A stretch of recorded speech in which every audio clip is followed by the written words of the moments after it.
আজকে আমি ছাত্রছাত্রীদের জন্য কিছু কথা বলবো, যারা বর্তমানে স্টুডেন্ট লাইফে আছেন। তাদের প্রতি আমার দিক নির্দেশনা থাকবে,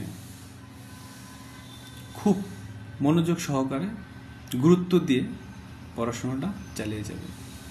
আমাদের জীবনের প্রতিটা মুহূর্তই শিক্ষার, বাট যারা একাডেমিক পড়াশোনা করেন তাদের জন্য আমি কয়েকটি কথা বলবো। আপনি যে লেভেলের স্টুডেন্ট হন না কেন, আপনাকে সবসময় যে কোনো বিষয় ভালো করে বুঝতে হবে, বিষয়টি নিয়ে বিস্তারিত জানতে হবে এবং জানার চেষ্টা করতে হবে। কোনো একটি বিষয় আপনি সবসময় চেষ্টা করবেন মুখস্থ করে না শেখার জন্য।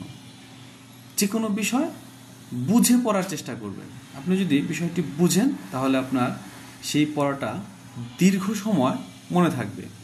আর যদি আপনি বিষয়টি না বুঝে শুধুমাত্রই মুখস্থ করে যান, তাহলে হয়তোবা যাদের মেধাশক্তি বেশি তারা বিষয়টি মুখস্থ রাখতে পারবেন, কিন্তু একটা সময় আবার ভুলে যাবেন। আপনি যথাযথ জ্ঞান আহরণ করতে ব্যর্থ হবেন। এই কারণে আপনাকে প্রত্যেকটি বিষয় বুঝে বুঝে পড়তে হবে। আর আমাদের ব্রেনটা হচ্ছে একটা ধারালো অস্ত্রের মতো। এই ব্রেনটাকে আপনি যত ব্যবহার করবেন তত শার্প থাকবে, তীক্ষ্ণ থাকবে। আর ব্রেনটাকে যদি আপনি ফেলে রাখেন, ঠিক একটা দা যেভাবে ফেলে রাখলে মরিচা ধরে, ঠিক ব্রেনেও এরকম মরিচা ধরার মতো আস্তে আস্তে সে ডাউন হয়ে যাবে। তাই আপনাকে যে কাজটি করতে হবে, যে কোনো বিষয় প্রতিদিন চর্চা করতে হবে। আপনি যে বিষয়গুলো অধ্যয়ন করছেন সেই বিষয়গুলো রেগুলার নিয়ম মেনে প্রতিনিয়ত চর্চা করবেন, পড়াশোনা করবেন, তাহলে আপনার বিষয়গুলো মনে থাকবে। আপনি যদি কোনো বিষয় ফেলে রাখেন, দীর্ঘদিন গ্যাপ পড়ে যায়, তাহলে সেই বিষয়টা আপনার মনে থাকবে না। তাই প্রত্যেকটি বিষয় খুব গুরুত্ব সহকারে বুঝে বুঝে পড়বেন এবং বিষয়গুলো নিয়মিতভাবে চর্চা করে যাবেন।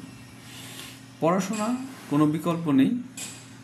সে আমাদের জীবনে অবশ্যই সঠিকভাবে গুরুত্ব দিয়ে মনোযোগ সহকারে পড়াশোনা করতে হবে।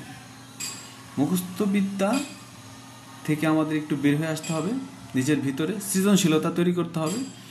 সৃজনশীলভাবে যদি আপনি পড়াশোনা করতে পারেন, তাহলে আপনার পড়াশোনার পাশাপাশি, শিক্ষার পাশাপাশি আপনার জ্ঞান অর্জনটাও বৃদ্ধি পাবে। সো সবসময় চেষ্টা করবেন বুঝে মনোযোগ সহকারে কোনো বিষয় আয়ত্ত করার জন্য, তাহলে আপনার জ্ঞানের আহরণটা সঠিক হবে, আপনি সঠিক শিক্ষায় শিক্ষিত হতে পারবেন। ধন্যবাদ সকলকে, ভালো থাকবেন। সকলের জন্য থাকলো শুভকামনা।